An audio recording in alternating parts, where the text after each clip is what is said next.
네,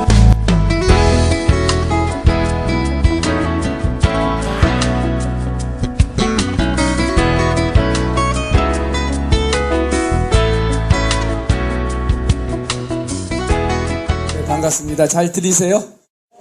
정말 이 뜨거운 여름날 다들 물놀이가 됨에도 불구하고 모든 유혹을 물리치고 여기 나와서 어떻게 하면은 우리 아이들을 정말 아름다운 아이들로 성장시킬 수 있을까라고 고민한 여러분들은 진정 이 시대 최고의 분들입니다. 맞습니까?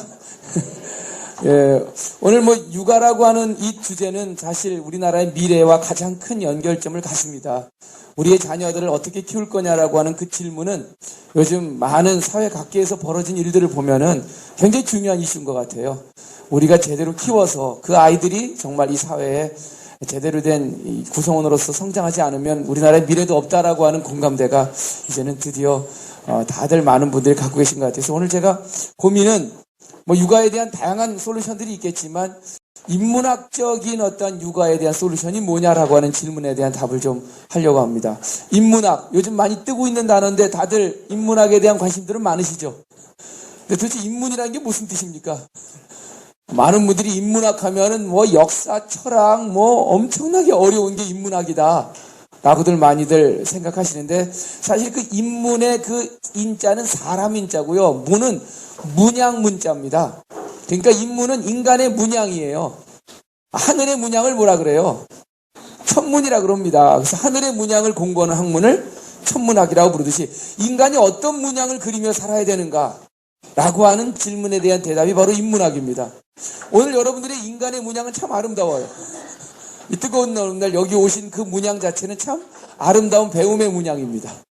그리고 또 오늘 하루를 쭉 여러분들의 문양을 돌이켜보면 참 다양한 문양들이 있을 거예요.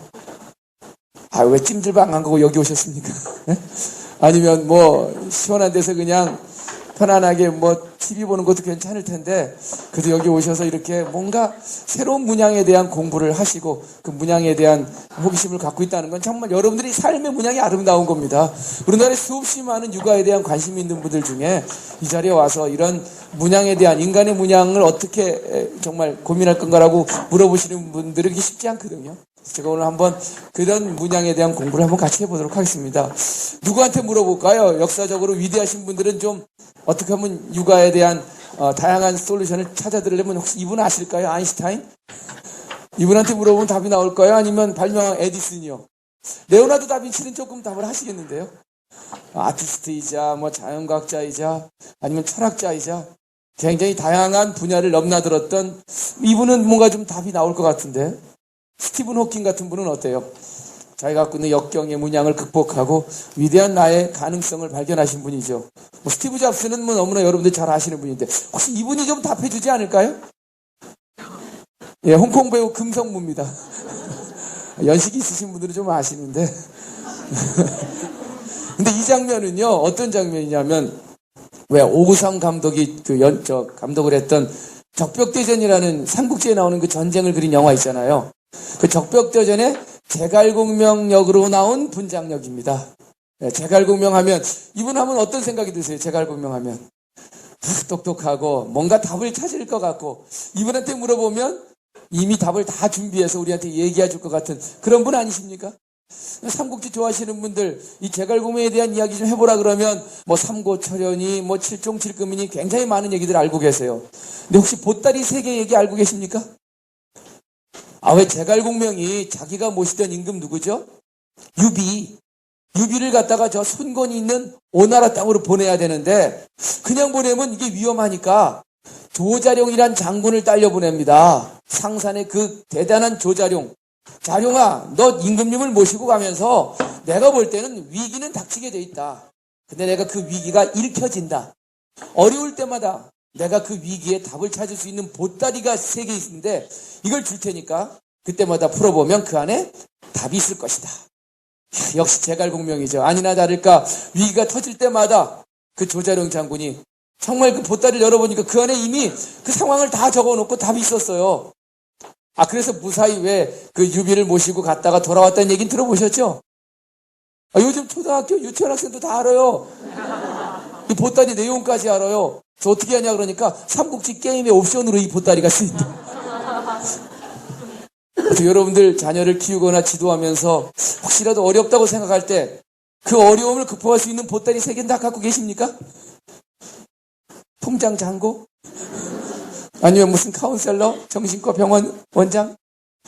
글쎄요, 결국은 뭐 육아라고 하는 건 결국은 뭐 전통적으로도 그랬지만은 어머니, 아버지, 그리고 또 이 동네 훈장 선생님, 결국은 그 커뮤니티 안에 그 가족 안에 있는 구성원들이 가르칠 수밖에 없어요. 그리고 거기서 답을 찾을 수밖에 없습니다. 전 여러분들이 그 육아의 주체라면 이 보따리 3개를 제가 평생 공부했던 인문학적 공부, 특히 동양 고전이라고 하는 인문학 파트에서 여러분들한테 육아를 하실 때마다 어려울 때마다 그 답을 극복할 수 있는 그 묘한 지혜가 담긴 보따리 3개를 만들어 드리려고 하는데 어떻게 받을 준비 되어 계십니까? 별로 준비 안 되신 것 같은데. 그럼 이의가 없다는 전제하에 한번 같이 들어가 보도록 하겠습니다. 세상이 많이 변했어요. 야, 버락 오바마 입에서 요즘 인문학적 컨텐츠가 쏟아져 나오기 시작했습니다. 에? 버락 오바마가 세계 대통령 아닌가요? 근데 얼마 전에 중국과 미국이 매년 경제전략회의라는 걸 합니다. 세계를 끌고 나가잖아요, 중국과 미국이. 근데 중국 대표단이 미국을 갔어요.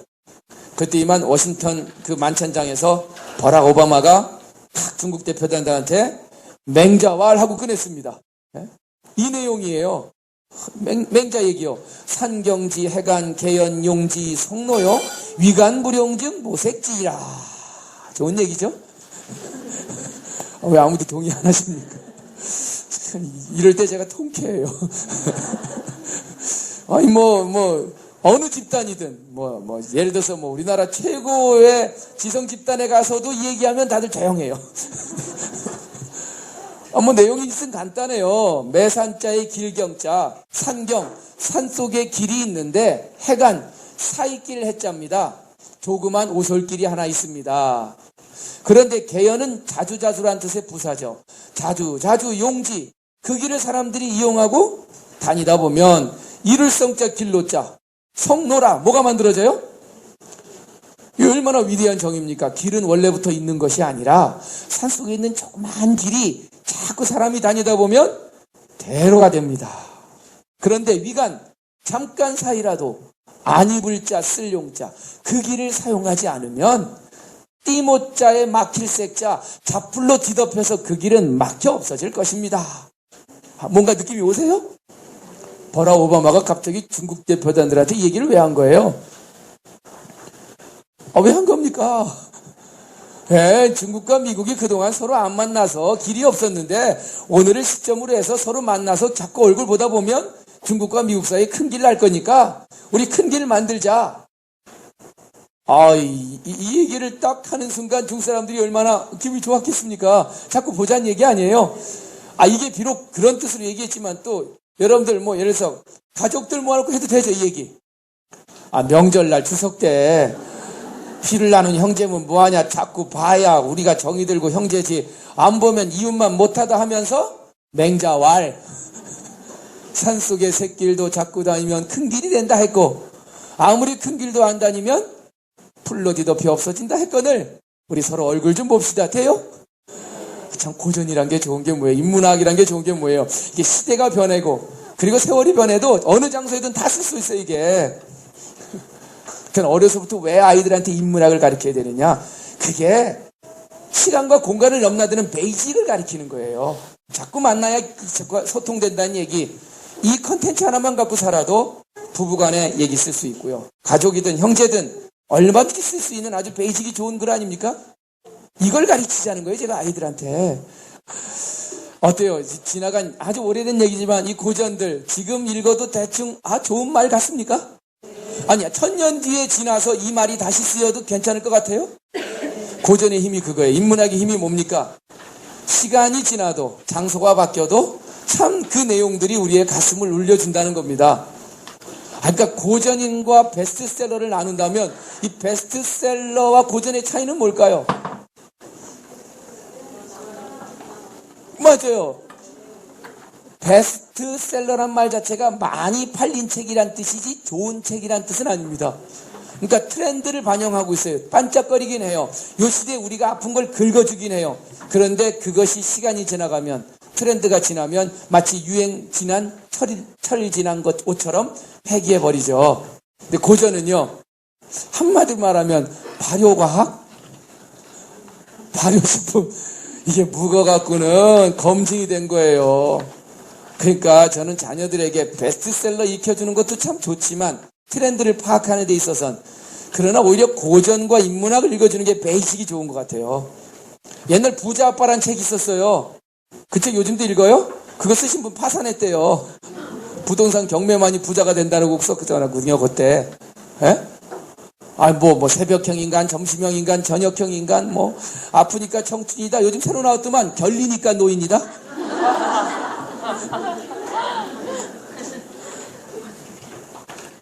여러분들 자녀들이 베스트셀러 같은 아이가 되길 원해요? 아니면 고전 같은 아이가 되길 원해요?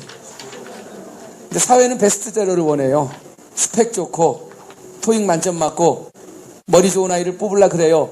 근데 요즘은 바뀌었어요.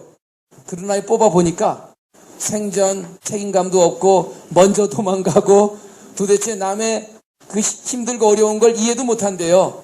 근데 베이직이 좋은 애들, 당장 스파이시하고 스위트하진 않지만 참 예의 바르고 내 자리 알고 그리고 남 배려할 줄 알고 성실하고 이렇게 자란 아이들이 오히려 회사 인사 담당자들이 훨씬 더 회사의 이익이래요. 이제 바뀝니다. 이제 스펙 안 봐요. 왜? 그거 보고 뽑으니까 실패했거든요. 그거 뽑은 애들이 다 회사 망치는 주범이 됐거든요. 요즘은 정말 정직하고 건강하고 성실하고 책임감 강하고 이런 친구들이 오히려 인사 담당자의 눈에는 들어온대요. 아마 그런 시대가 이제는 다 왜? 그동안 우리가 시행착오를 겪었기 때문에. 그래서 오늘 여러분들한테 육아에 있어서 인문학이 컨텐츠가 왜 중요한지를 강조하는 건 앞으로 그 시대가 다가오고 있기 때문에 여러분들이 아이를 키우는 그 목표 설정 자체가 좀 바뀌어야 되지 않을까 생각이 들어요. 쉽진 않아요. 옆에 집에 수학 영어 공부하는데 안 시킬 수는 없잖아요. 네? 근데 시대는 금방 바뀔 겁니다. 그 아이가 가장 잘하고 가장 행복해하는 걸 시키는 그런 시대가 올 거예요. 남과 경쟁하지 않고 마치 노자 도덕경 80장에 얘기했듯이 내가 입고 있는 옷이 세상에서 가장 예쁘고 내가 살고 있는 이곳이 세상에서 가장 편안하고 내가 먹고 있는 음식이 세상에서 가장 맛있고 내가 누리고 있는 이 문화가 세상에서 가장 의미 있는 그런 세상이 올 거래도요. 누구하고 비교당하지 않고 누구와 우열이 가려지지 않는 아마 그런 세상이 우리가 꿈꾸는 대한민국의 미래가 된다면 아마 육아의 목표는 지금부터 설정이 다시 돼야 될 거예요. 남과 싸워서 이기는 목표가 아니라 어떻게 그의 아름다운 사람으로서의 문양을 아름답게 펼쳐나갈 수 있는 장을 만들어주느냐. 그야말로 인문학적 삶을 살 수 있는 인간의 문양을 잘 그릴 줄 아는 그런 자녀로 키우고 싶지 않습니까? 동의하세요? 안 하세요? 소리가 좀 적으신 것 같아요. 그래서 저는 오늘 여러분들한테 동양 고전 중에서 보따리 3개를 끌어내야 되는데 그래서 어떤 분을 끌어낼까 고민이 많아요. 동양 고전을 쓴 사람들은 참 많습니다. 예를 들어서 공자 아시죠? 공자의 논어라든지 또 아니면 맹자, 순자, 노자, 숙자, 미자, 옥자, 달자. 어떤 분이 이게 잘하는 얘기가 아들 자자라고 생각하는데 아들 자자라는 뜻도 있지만 여기서 공자 노자의 자는 선생님한테만 붙여주는 존칭어입니다. 그러니까 한문사전 큰 거 찾아보면 선생님한테나 붙이는 존칭어. 그러니까 공자 하면은 공씨 아들 이렇게 번역하시면 안 됩니다. 뭐라고 해야 돼요? 공 선생님, 맹 선생님. 그 수없이 많은 선생님들이 적어도 2500년 전에 어마어마한 고전의 꽃을 피워냈어요. 오늘 그 중에 3분을 여기 모셔놓고 물어보려고 그래요. 2500년 전에 살다 가신 현인들이요. 과연 우리가 이 시대에 어린아이를 육아를 할 때 인간의 문양을 느낄 줄 아는 그런 아이로 키우고 싶은데 답 좀 가르쳐 주십시오 하면서 보따리 하나씩 내려놓으려고 하는데 여러분들이 한번 뽑아보시죠. 왜? 있지만요. 슈퍼스타 K? 수없이 많은 이 자브라더스 중에 자브라더스라고 전 얘기합니다. 그 중에 3명만 뽑아서 이 자리에 오셔갖고 보따리 하나씩만 내려놓고 가면 그것도 괜찮잖아요. 첫 번째 어느 분을 모실까요? 동의하십니까? 이분은 뭔가 우리한테 보따리 하나 줄 것 같아요.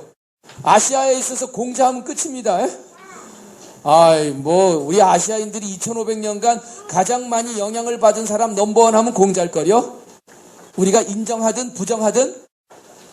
안 그래요? 그래서 어쨌든 이 공자라고 하는 사람은 우리가 한번 물어볼 만해요. 당신이 이 시대에 내려온다면 도대체 우리 아이를 어떻게 키워야 되는지 답 좀 한번 가르쳐 보쇼. 라고 보따리 하나 내려놓을 거 분명한 것 같고, 두 번째 누굴까요? 공자 다음에 노자라고 하는 분한테 또 육아에 대한 질문을 해볼 거예요. 세 번째 누굴까요? 어떻게 하셨어요? 그림 보고 하신 거 아니에요 혹시?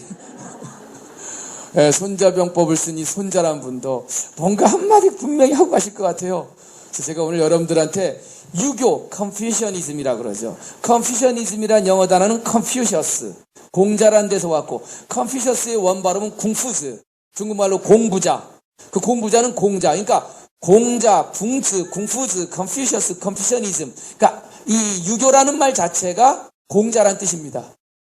만약에 아시아적 가치가 있다면, 아시아인들이 생각하고 판단하는 것을 결정하는 뭔가 유전자가 있다면 그 유전자의 대부분은 공자일 겁니다. 왜냐하면은 워낙 오랫동안 우리 어머니들이 그 얘기를 듣고 아들의 딸에게 얘기해 줬으니까, 밥상머리에서 남의 불행을 그냥 지나쳐서는 안 된다. 측은지심을 갖고 있어야 된다. 옳지 못한 걸 하면 부끄러워할 줄 알아야 돼. 수호지심이 있어야 돼. 내가 갖고 있는 거 혼자 먹는 건 짐승이야. 남에게 사양할 줄 아는 사양지심이 있어야 돼. 옳고 그른 걸 따져서 인생 살아야 돼. 그 시비지심이 없으면 그건 짐승이야. 이런 얘기 안 들으셨어요?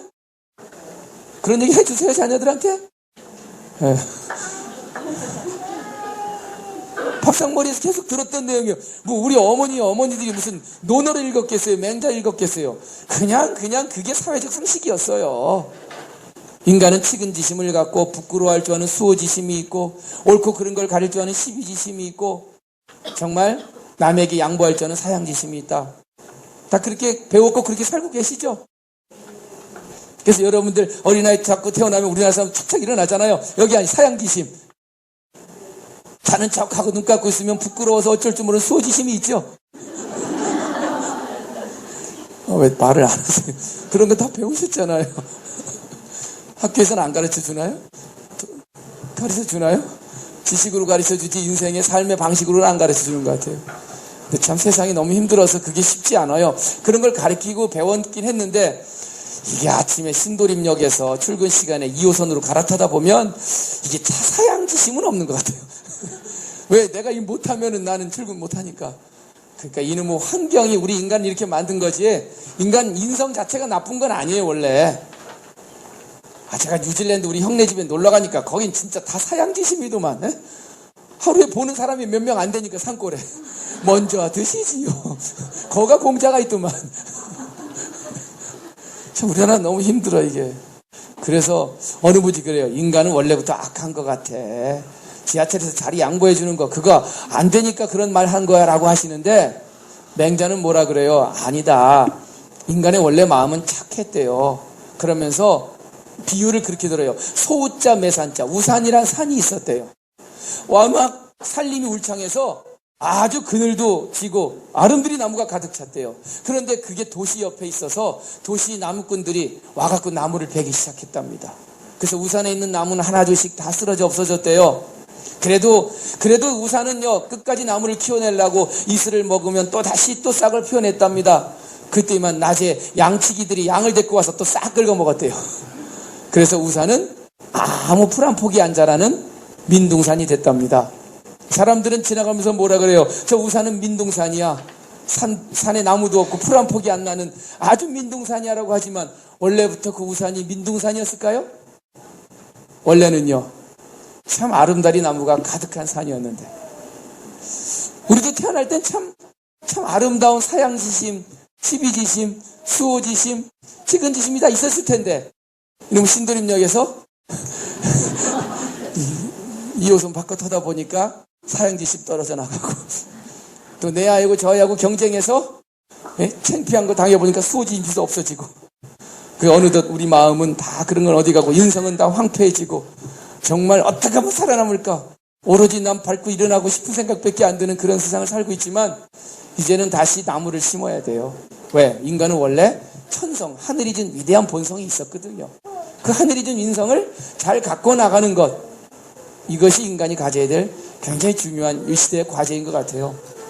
그래서 공자와 노자, 이 두 사람은 반드시 우리가 물어봐야 됩니다. 이 시대에 우리가 갖고 있는 아름다운 인성을 다시 꽃피우기 위해서는 당신들이 답 좀 해보십시오라고. 손자병법을 쓴 손자도 한마디 할 것 같아요. 자, 누구부터 꼽을까요? 첫 번째 슈퍼스타. 아니, 죽은 공자가 우리한테 과연 무슨 얘기를 해줄까요? 이미 다 지나간 사람인데, 2500년 전 사람인데, 이분이 그래도 한마디 해줄 거라고 생각을 하는데, 요즘 공자가 다시 뜨고 있어요. 아니, 2500년간 아시아인들의 가장 큰 정신적 지주였는데, 여러분들이 기억나세요? 2008년 8월 8일 저녁 8시? 베이징 올림픽 개막식 날입니다. 중국이 워낙 888을 좋아해서 그때 개막식 공연 기억나세요? 짱이모라고 하는 유명한 감독이 개막식 감독을 맡았는데 첫 번째 공연 기억나십니까? 그때 SBS TV 해설을 제가 했는데 아무도 안 보셨나? 세상 사람들이 얼마나 궁금했겠어요. 중국에서 처음 열리는 올림픽 개막식 첫 공연이 뭘까? 이거 굉장히 상징적이지 않아요? 사람들은 굉장히 궁금해했죠. 그때가 전 아직도 기억에 선해요. 그 깜깜한 밤에 그 냐오차오 새 둥지처럼 생긴 그 주경기장에 갑자기 바닥에 불이 켜지기 시작했습니다. 21세기형 최첨단 LED판이 깔렸어요. 야, 역시 중국 사람들은 역시 뭐 하면 저 정도 하는구나. 그 어마어마하게 비싼 LED 판넬을 주경기장 바닥에 깔 수 있는 나라는 몇 안 돼요. 무식하게 깔아버린 거죠. 그런데 그 위에 바로 이 장면, 전 아직도 공자와 그의 제자 3000명의 제자들, 스칼라들이 책을, 여기 책이에요, 책. 대나무로 잘라서 만든 두루마기 책을 들고 나와서 춤을 췄어요. 와, 이 부분에 있어서 제가 딱 정말 부럽더라고요. 중국이 최첨단 LED핀 까는 건 내가 별로 안 부러워요. 쟤네들한테는 저게 있구나. 2500년 인문학이 있구나.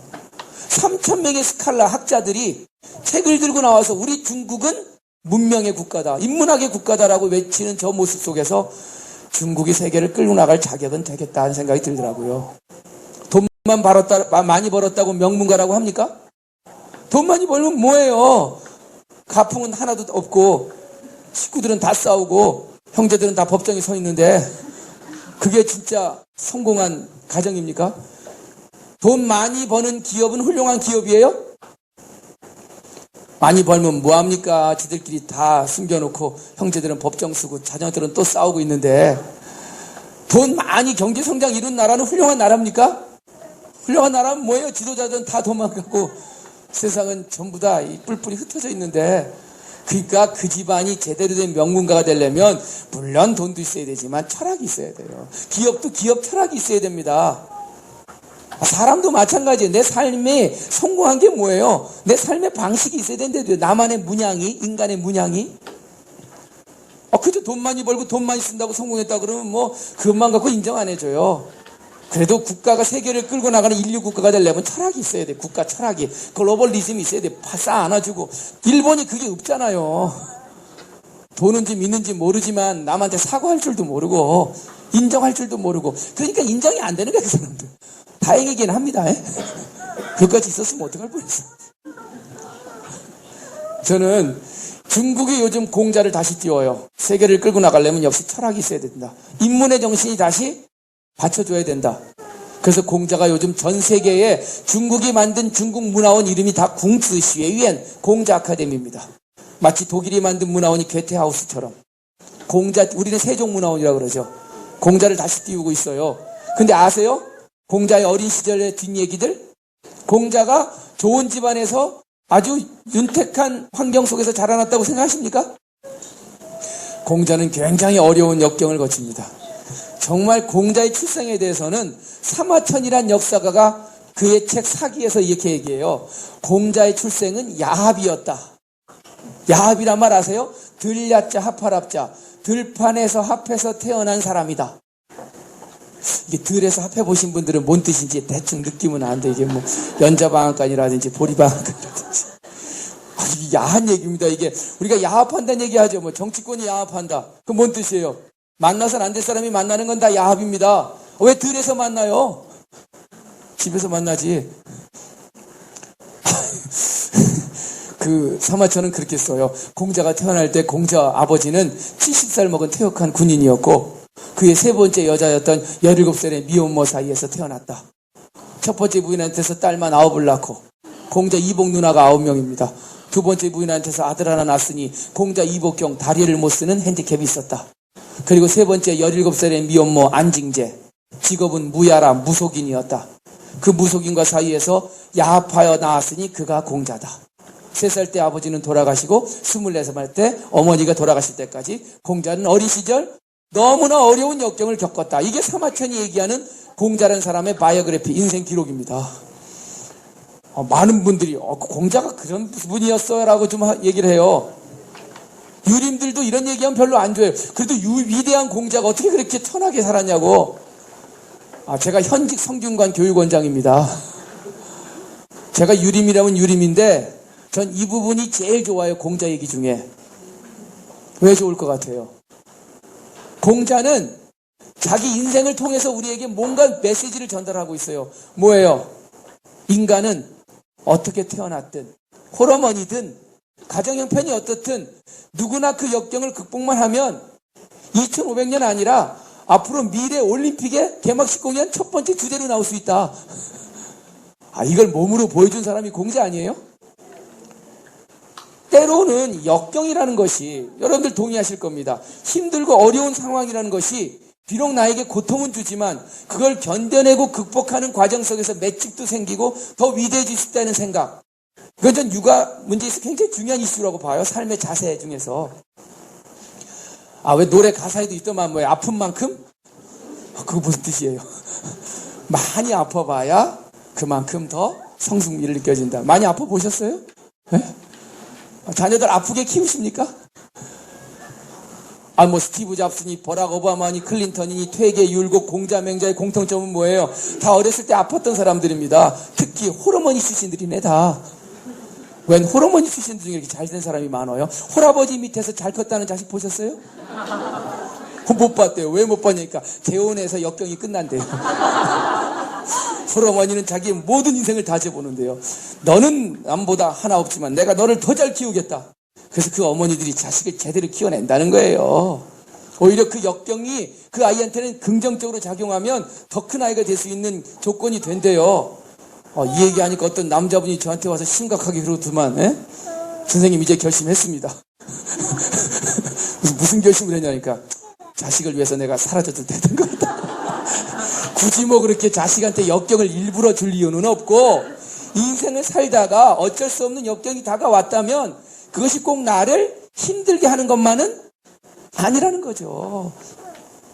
아이가 성적 못 받을 수도 있어요. 대학을 원하는 대학을 못 갈 수도 있습니다. 근데 그 역경이 꼭 그 아이한테 반드시 나쁜 뜻으로만 적용하지는 않는다는 거 이해 가세요, 이 말? 그런 철학 갖고 계세요? 그럼 이제 중간고사 빵점 맞아도 웃을 수 있겠네요. 이 빵점이 너를 얼마나 위대하게 만들지 내가 한번 지켜보겠어. 너 이 새끼 그렇게 공부 못해? 저는 오히려 온실에서 아무 장애 없이 아무런 고통 없이 자란 아이들보다는 부딪히고 상처나고 그 속에서 자기를 돌아보고 이겨낸 자들이 오히려 더 위대할 수 있다는 생각을 전 공자라고 하는 사람에서 찾아봅니다. 그 보따리 하나 있으면 아이 키울 때 웬만한 고통도 아니래도요. 그래서 저는요 이 보따리를 뭘로 할까 하다가 주역에 그런 말이 나와요. 역경이 다가올걸랑 그 역경을 견뎌내십시오. 피하지 말고 투덜거리지 말고 도피하지 말고 부딪히십시오. 그러면 오히려 그 역경이 너를 더 위대하게 만들어줄 수 있을 것입니다. 이 구절 하나, 이걸 오늘 공자가 내려와서 여러분들한테 들려주는 육아의 보따리입니다. 한번 크게 읽어보세요. 궁즉통. 다시 크게 읽어보세요. 궁즉통. 많이 들어보셨어요? 뭔 뜻이에요? 궁하면? 근데 궁하면 다 통해요? 대부분 많은 분들이 궁즉 붕입니다. 붕. 멘붕. 몸붕. 무너질 붕. 힘들면 다 무너져요, 요즘. 중간고사 못 봤다고 무너져요, 아이들. 제가 서울대학교 공과대학교 300명의 아이들을 특강점에 달래서 다 갔더니 학장님 말, 쟤네들 중에 면담해 보면 반이 죽고 싶다는 얘기를 한대요. 뭐 이렇게 죽고 싶은 일이 많아요. 성적, 취직. 참나 그것 때문에 죽는다면 내 세상에 1000번은 죽었겠다. 세상 살다 보면 궁할 데가 궁할 데 없어요, 여러분들? 배고픈 것도 궁한 거고, 하다못해 무슨 실직을 당해도 궁한 겁니다. 그때마다 다 무너져야 돼요? 다 화내고? 남이 찾기 얻으면 열받아야 됩니까? 하다못해 무슨 마트 가서 캐시어들한테 열받아갖고 소리 질러대요. 그래? 소리 질 때가 그렇게 없나? 뭔가 궁하면 다 터져, 완전. 멘붕이야, 전부 다. 역경이 다가오면 이를 악물고 견뎌내는 순간 더 위대해질 수 있다는 이야기, 스티브 잡스가 이 얘기를 했어요. 스탠퍼드 대학 2005년도 졸업식 때 가갖고 뭐라 그랬어요? 여러분들은 좋은 부모 만나서 이 좋은 학교에 비싼 등록금 내고 졸업하는 거 축하하지만 난 어려서 친부모 얼굴도 모르고 양부모한테 입양돼서 리드 대학 철학과 한 학기 다니다 내 중퇴했다. 왜? 우리 양부모 노후자금 안 깰라고. 차고에서부터 시작해서 나에게 역경과 궁한 시련은 많았다. 암도 걸렸고 회사에서 쫓겨나기도 했고. 근데 지금 와서 내가 이런 영광따린 자리에 설 수 있는 이유가 뭐냐? 그 역경이 나를 키운 거다. 그 궁한 것이 지금의 나의 통한 이 모습을 만들어낸 거다. 다만 한 가지만 부탁하고 이 자리에서 내려가겠다. 뭐라 그랬죠? 배부른 길이 있고 좋은 길이 있고 화려한 길이 있지만 여러분들은 그 길을 갈 수 있지만 가지 마라. 힘들고 어렵고 배고픈 길로 가라. 그게 여러분들이 나중에 보면 더 커지는 중요한 기회가 될 거다. 영어로 뭐라 그랬죠? 그걸? 배고픈 길로 가라? 따라해보세요. Stay hungry. 그 뜻 아닙니까 그게? 배고픈 자리에 가서 머물라는 얘기는 화려하고 아름답고 배부른 자리보단 궁한 자리가 너를 더 위대하게 만들 거란 얘기예요. 여러분들 지금 Stay hungry 하신 거 아니에요? 여기보다 더 배부른 자리가 많았을 거 아닙니까? 예? 편안하게 에어컨 쐬면서 커피 마시고 친구들 만나서 맛있는 음식 먹고 하는 자리가 있었을 텐데 왜 그거 안 가시고 여기 와서 이렇게 헝그리 하고 계세요? 오히려 이런 선택이 나중에 가면 나를 더 키워낼 거기 때문에. 저도 지금 보면은 남들이 안 하는 길로 바뀌지 않겠습니까? 저도 지금 와서 여기 와서 이렇게 말할 기회나 되죠. 옛날에 이 공부를 한다는 건 거의 정말 배고픈 길의 선택이었습니다. 취직? 그건 생각도 못했죠. 난 취직을 해본다고 생각해본 적도 없어요. 근데 이게 그 당시는 그게 힘들고 나에게 고통이었지만 고통이라 생각해본 적도 없어요. 근데 지금 와서 보니까 그런 선택이 나의 지금의 나를 만들었다는 생각을 하면 그래서 우리 할아버지 제살 잘 지낸데도요.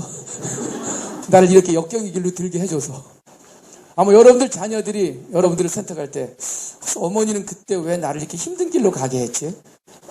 더 남들이 가고 싶어하는 과 가수에 할 수도 있고 남들이 다 선호하는 삶을 살게 할 수도 있었는데 왜 이렇게 힘든 게 나를 갖다 가게 했지? 그래, 그 역경 속에서 나를 더 위대하게 만들려고 노력했던 거구나. 아마 그런 얘기를 듣는다면 그게 진정 아마 이 존경받는 엄마가 될 수 있는 굉장히 중요한 계기가 되지 않을까 싶어요. 맹자도 그런 얘기를 해요. 맹자에 보면 하늘이 한 사람을 크게 만들려면 반드시 궁한 역경을 준대요. 고기심지, 그 사람의 마음과 뜻을 고통스럽게 만들고, 녹이 근골, 그 사람의 근육과 뼈를 수고롭게 만들고, 아기체부, 그 사람의 몸뚱아리와 피부를 굶주려 놓고, 공핍귀신, 그 사람의 신세를 공핍하게 만들어 놓은 다음에 그 정신적, 육체적, 경제적 역경을 극복하면 비로소 하늘이 그에게 큰 임무를 맡긴다. 위대한 요임금, 순임금, 우임금, 위대한 지도자들은 다 그 인턴 과정을 겪었다는 겁니다. 그래서 마지막 구절이 그거예요. 너가 지금 안락하고 편안함을 선택했다면 그건 너는 죽는 길이다. 한자로 따라해볼까요? 사어안락. 죽을 사자. 안락의 선택은 죽음이래요. 그렇지만 너가 우환이 많고 근심이 있고 걱정이 있는 선택을 했지만 그게 너를 살리게 만들 것이다. 따라해보세요. 생어우환. 제가 참 좋아하는 말이에요. 안락함은 나를 죽일 거고 사어안락이요. 우환과 걱정이 나를 살릴 것이다. 생어우환이라. 어떻게 요즘 안락하십니까? 우환이 많으십니까? 우환이 많아서 살리려고 하는 것 같아요. 인생을 살다가 나는 너무 안락해, 편안해. 그건 가는 길이라도요. 이거 어떻게. 그 메기스 시올이라고 들어봤었어요? 수산물 운송업자들이 만든 이론인데, 물고기를 운반할 때 안락한 환경에서 운반하면 살아남을 것 같지만 그게 물고기들이 폐사율이 높대요. 물고기를 운송할 때는 좀 우한, 궁한 역경을 줘야 된대요. 그래서 천적을 집어넣는답니다. 그러니까 미꾸라지들을 운송할 때는 메기를 몇 마리 집어넣으면요, 메기가 미꾸라지 잡아먹으려고 돌아다니면 미꾸라지든 그 천적을 피하려고 도망다니는 바람에 죽는 타임을 잊어버린대요. 생어 우한이라. 비록 그 미꾸라지한테는 메기가 우한이었지만 그를 살게 만든 겁니다. 언제 한번 부부들 모아놓고 특강하다가 천적이 있어야 내가 경쟁력이 생긴다니까 서로 얼굴만 쳐다보고 있더만. 너 때문에 내가 산다 이러면서. 어디 천적 있으세요? 고맙다 그러세요. 궁직통이라. 너가 나를 얼마나 힘들게 해줘서 내가 이렇게 살려는 경쟁력이 생긴다네. 우리 대한민국도 5,000년 역사 동안 참 힘든 역경이 많았어요. 우리 천적들이 많았어요. 그래도 이렇게 버텨온 건 그게 우리를 키운 힘이었습니다. 유태인들도 마찬가지일 거예요. 얼마나 힘들었던 민족입니까? 그러니까 전 국가든 개인이든 한 조직이든 안락하고 편안하다? 그건 가능수예요. 힘들고 고통스러운 것이 오히려 더 꽃이 피게 하는 굉장히 중요한 계기가 됐어요. 이 생각 하나만 갖고 아이를 바라보면 어떻게 키워야 될지 너무나 당연히 알 것 같아요. 학원까지 차로 모셔다 드리고, 혹시라도 그냥 내가 다 알아서 해줄 테니까 가족회의 참석 안 해도 돼. 그냥 공부만 하면 돼. 잘 키울 것 같죠? 글쎄요. 그러다 한번 꼬꾸라져 봐야 그게 인생이 뭔지 스스로 알겠죠. 하긴 요즘은 끝까지 책임질 수 있대요, 나는. 그래서 어느 학교 가니까 의과대학 학부형에도 있더만. 얼마 전에 신문에 났어요. 우리 아들이 요번에 중동근무 들어간다며요. 제가 그때 선물한 게 그냥 해준 줄 아세요? 딴 데 빼지 말라고 해준 건데, 입사한 사원들 학부형에도 있어요. 어디까지 책임질지 모르겠어요. 내가 고이 이 아이 잘 키워서 죽을 때까지 책임져 주려면 하고, 정말 좀 힘들지만 너 한번 상처도 놔봐라. 재수도 해보란 말이죠. 재수라는 게 실패란 말이에요. 실패 속에서 얼마나 그가 느끼고 고민하는 게 많겠어요. 대신 옆에서 용기를 주고 환경을 만들어주고, 궁죽통이라. 역경은 너를 위대하게 만든단다. 시온과 나나미의 로마인 이야기를 읽어보세요. 20몇 권짜리 책의 마지막 결론이 뭐예요? 로마는 역경 속의 핀 꽃이라는 거예요. 크레타 섬에서 트로이 목마 전쟁에 져서 도망간 그 로마 부족이 이탈리아 중부에 모여 살면서 그 어려운 궁한 컴플렉스를 극복하는 과정 속에서 글로벌화가 됐고 위대한 로마 제국이 만들어졌다. 결론이 딱 그거예요. 시온과 나나미 로마인 이야기의 관점이 딱 그겁니다. 안락하십니까? 우환이 많으십니까? 건강도 마찬가지예요. 나는 건강하다, 편안하게 가는 수입니다. 약간의 고혈압? 약간의 당뇨? 이게 얼마나 사람을 긴장시키는데요. 늘 챙기고 항상 혈압 체크하고. 나는 감기도 한 번 안 걸려. 어느 날 갑자기 부고짝 날라오더라고요. 한순간에 닦아대. 넋 놓고 있다가. 저는 모르겠어요. 약간 인생을 살면서 노자도 그런 얘기를 해요. 귀할 귀자 생자. 내 생을 귀하게 여기는 건 죽음으로 가는 길이래요. 많이 먹이고 안 걷게 만들고 편안히 쉬게 만들면 가는 길이래요. 생을 좀 섭섭하게 대하래요. 좀 돌리래요. 내 몸을 좀 덜 주고 좀 더 걷게 하고 좀 힘들게 하래요. 그게 더 인간이 가장 경쟁력 있는 삶의 길로 가는 거라고 노자는 얘기합니다. 그러니까 편안하다는 것이 반드시 좋지 않다는 생각. 이것은 굉장히 중요한 공자의 철학이에요. 그래서 논어에 보면 이 말이 나와요. 군자로 살아간다는 건 역경 속에서 흔들리지 않는 것이다. 읽어보세요. 군자고궁.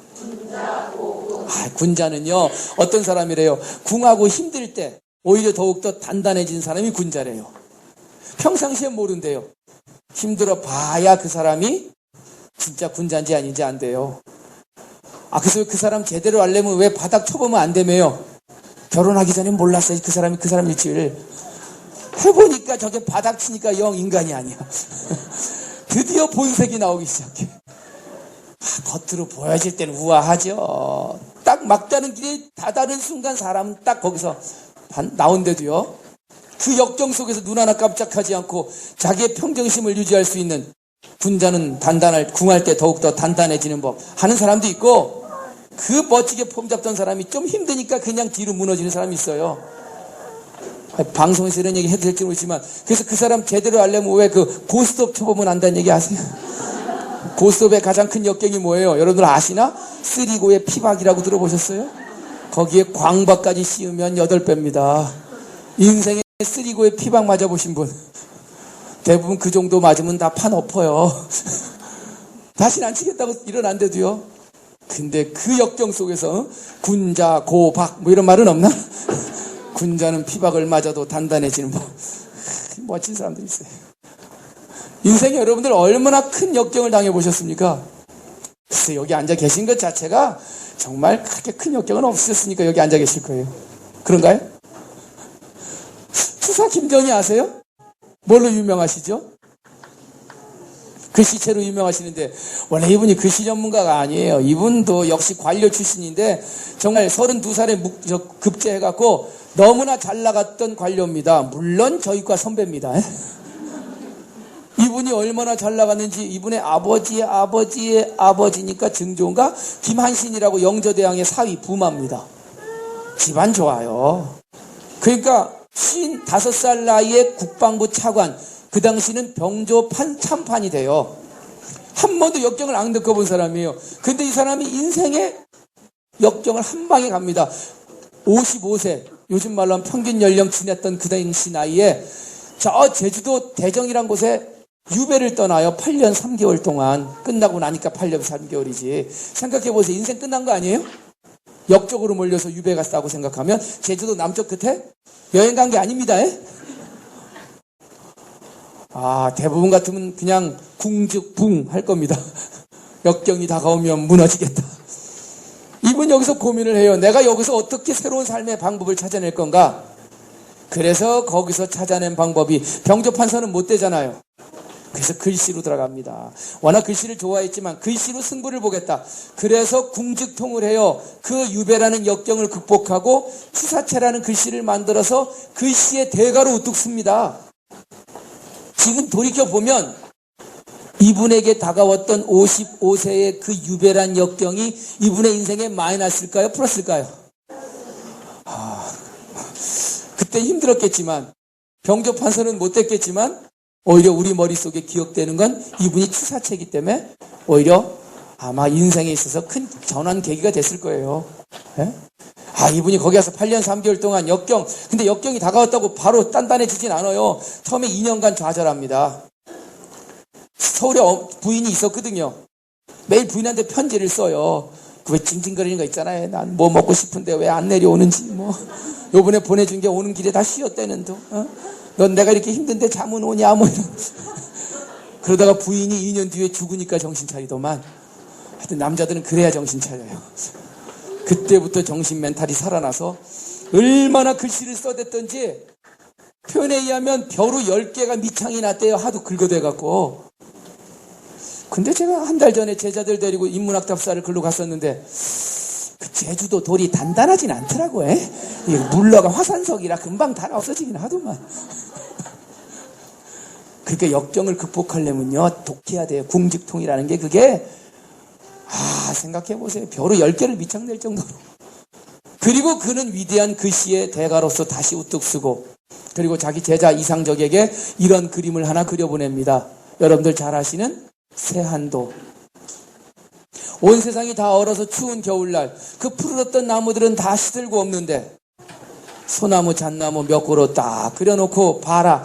이것이 군자의 모습이다. 새한 연후, 세월이 추워진 연후에야 그때서야 알 수 있다. 송백, 소나무 잣나무가 후조 얼마나 늦게 시드는 나무라는 걸. 여름철엔 모른대요. 다 좋으니까 비도 많이 오고 다 푸르르죠. 겨울 가보면 안 돼요. 어떤 나무가 진짜 푸르는 나무인지. 세상도 마찬가지예요. 좋을 땐 다 좋아요. 가정도 돈도 많고. 힘들어 봐야 옥석이 가려진대도요. 그 사람 마음을 안 돼도요. 이게 국보 180호입니다. 하나씩 다 갖고 계시죠? 이것도 없어요? 10,000원 주고 팔더만. 이거 하나 사서 자녀들한테 주세요. 내가 너한테 물려줄 게 이거 하나다. 추운 겨울날 시들지 않는 소나무처럼 너의 인생에 있어서 어떤 역경이 다가오더라도 그 역경에 후들리지 말고 견뎌내라. 그러면 너는 위대한 너가 될 수 있을 것이다. 이 한마디가 밥상머리에서 전해지는 순간 10번, 20번 하면 아들은 그걸 외운데도요. 자식은, 딸은. 우리 엄마는 항상 그러셨어. 새한연우지 송백지 후조라고. 읽어보세요. 시작. 버벅거리지 마시고 좀. 우리 어머니는 말만 뛰면 새한연우지 송백지 후조라 했다. 추사 선생이 나이 55세 나이에 유배를 가서 그 힘든 역경 속에서 극복하고 이 그림을 하나 만들었단다. 이게 국보 185란다. 진정한 나라의 보배는 이런 사람이란다. 이런 걸 좀 자꾸 이렇게 얘기해 주시면 아마 자녀들은 뭔 소리인지 모르겠죠. 세월이 지나가면서 우리 엄마가 했던 말이 그게 이런 뜻이었구나. 인생이란 게 평생 한 번도 역경이 없을 수 있다고 생각하세요? 아무리 좋은 조건이라도 있을 수밖에 없어요. 그것이 병의 역경이든 아니면 재정적이든 아니면 인생의 관계의 역경이든 그러나 그때가 때마다 다 무너지고 다 부서지고 다 열받으면 글쎄요. 전 그래서 이 궁즉통이란 말, 역경은 힘들지만 견뎌내면 오히려 더 위대해질 수 있다는 말. 한번 읽어보세요. 궁즉통. 이 보따리 하나만 갖고 살면 웬만한 역경은 무섭지도 두렵지도 않을 겁니다. 그래서 오늘 이 화두 하나만 얘기를 해보시죠. 바로 역경이라는 것이 얼마나 사람을 위대하게 만드는지에 대해서. 그래서 제가 아까부터 얘기했지만 이 부분은 좀 짚고 넘어가죠. 제가 오늘 여러분들한테 이 고전이라는 걸 통해서 궁즉통이라고 하는 육아의 인문학적 솔루션을 설명을 드렸습니다. 그 역경이 오히려 더 위대하게 만들 거라는 얘기죠. 인문, 아까도 얘기했지만은 인문은 뭐의 준말이에요? 인간의 문양의 준말이다. 인간의 문양은 뭡니까? 사람이 살아가는 다양한 문양들, 그 문양들을 잘 키워나가는 것이 진정한 아름다운 삶의 모습이라는 게 그게 인문이고, 그 인문에 대한 공부를 인문학이라고 얘기합니다. 저는 오늘 여러분들이 아름다운 인간의 문양을 좀 가르치고 배웠으면 좋겠어요. 그래서 자녀들이 참 나라는 문양이 참 아름답다고 생각하고 잘한다면 그 자녀의 미래는 아마 굉장히 행복하다는 생각이 듭니다. 어쨌든 우리 아이들이 바로 우리의 미래라면 이런 지나간 과거의 고전이나 인문학적인 삶의 태도를 통해서 그 아이들이 좀 더 아름다운 인간의 문양을 갖게 되기를 저는 기대하겠습니다. 오늘 강의 마치겠습니다. 감사합니다.